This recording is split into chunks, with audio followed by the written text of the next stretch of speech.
Продължаваме с Неемия 3 глава.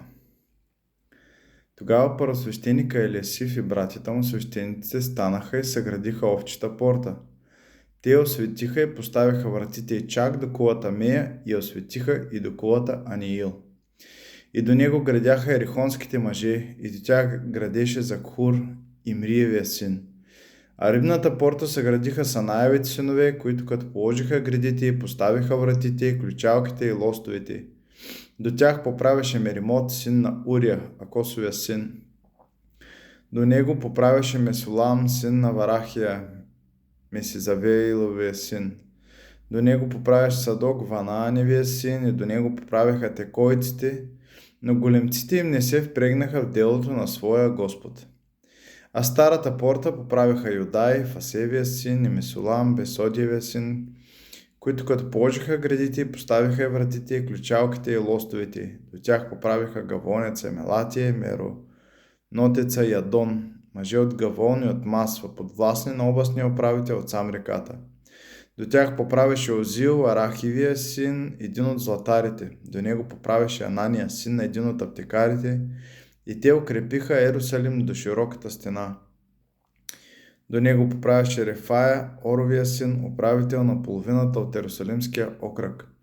До тях срещу къщата си поправяше Едая, Аромафовия син. До него поправяше Хатуш, Саваневия син, Амалхия, Харимовия син, Ясуф, Фаат, Муавовия син поправяха другата част и кулата на пещите. И до тях поправяше заедно с дъщерите си Селум, Алуисовия син, управител на половината от Ерусалимския кръг.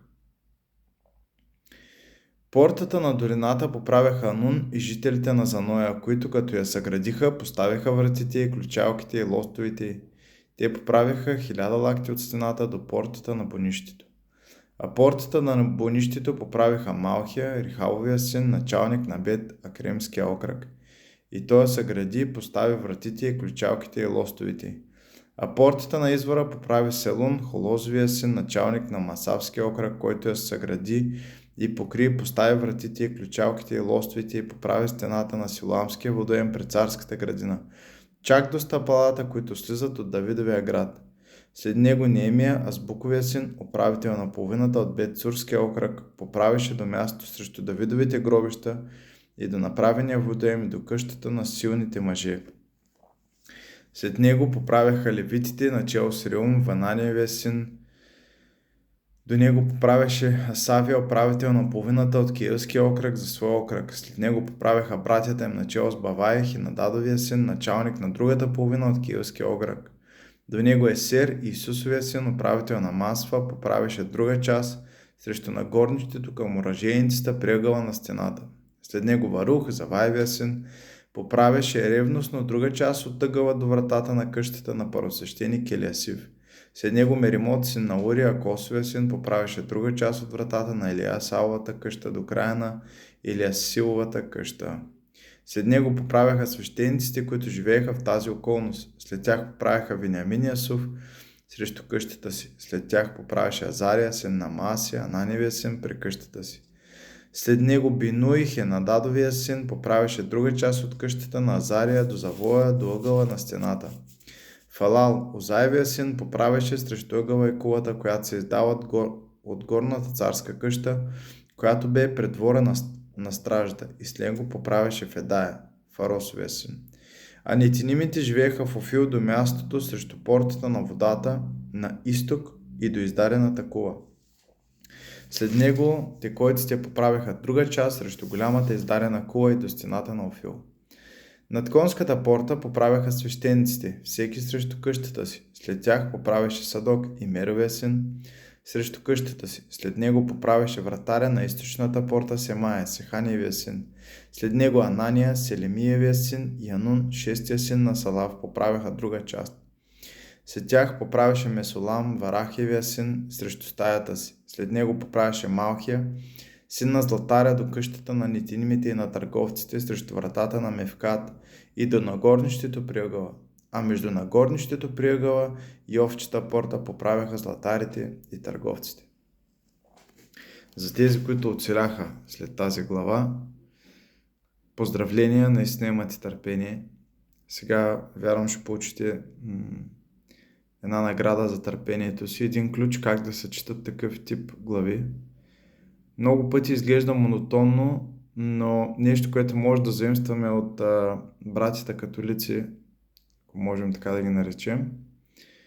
Много често те, четейки Словото, използват въображението си да четат в картини. И вярвам, че това пак е дело на духа. Ако използваме въображението си и четейки, всъщност ние можем да направим една цяла обиколка на Ерусалим и представяйки се всички тези мъже, описани с техните занаяти, с техните домове, всичките им прислужници, всичките им там, всички, които са поверени в техните домове.